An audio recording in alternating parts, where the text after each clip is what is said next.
നയപ്രഖ്യാപനത്തിനുള്ള നന്ദിപ്രമേയ ചർച്ച ഇന്ന് നിയമസഭയിൽ അവസാനിക്കും. തിങ്കളാഴ്ചയാണ് സഭയിൽ നന്ദിപ്രമേയ ചർച്ച ആരംഭിച്ചത്. ആദ്യ ദിനം പ്രതിപക്ഷം ചർച്ചയിൽ പങ്കെടുത്തിരുന്നില്ല. ക്ഷേമ പെൻഷൻ വിഷയത്തിൽ ഊന്നി സഭ ബഹിഷ്കരിച്ചിരുന്നു. കഴിഞ്ഞ ദിവസം പ്രതിപക്ഷം ചർച്ചയിൽ പങ്കെടുത്തു. ഗവർണറുടെ നടപടി തെറ്റായിപ്പോയി എന്ന് പറഞ്ഞ പ്രതിപക്ഷാംഗങ്ങൾ ശക്തമായ ഭാഷയിൽ ഗവർണറെ വിമർശിക്കാൻ തയ്യാറായില്ല. കാർഷിക മേഖലയിലെ പ്രതിസന്ധിയിൽ ഊന്നി ഇന്ന് സഭയിൽ പ്രതിഷേധമുയർത്താനാണ് പ്രതിപക്ഷ ആലോചന. ലോക്സഭാ തെരഞ്ഞെടുപ്പിൽ 3ാം സീറ്റ് ആവശ്യമുന്നയിച്ച് ലീഗ് നേതൃത്വം. ലീഗുമായുള്ള കോൺഗ്രസ് ഉഭയകക്ഷി ചർച്ച ഇന്ന് നടക്കും. മുൻപ് മാറ്റിവെച്ച മുസ്ലിം ലീഗുമായുള്ള ചർച്ചയാണ് ഇന്ന് നടക്കുക. പ്രതിപക്ഷ നേതാവിന്റെ ഔദ്യോഗിക വസതിയായ കാന്റോൺമെന്റ് ഹൌസിലാണ് ചർച്ച നടക്കുക. കേരള കോൺഗ്രസ് ജോസഫ് വിഭാഗം, RSP, കേരള കോൺഗ്രസ് ജേക്കബ് വിഭാഗം എന്നിവരുമായി ചർച്ച പൂർത്തിയായി.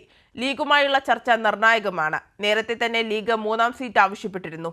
രാഹുൽ ഗാന്ധി മത്സരിക്കുന്നില്ലെങ്കിൽ വയനാട് സീറ്റ് വേണമെന്നാണ് ലീഗിന്റെ പ്രഥമ പരിഗണന.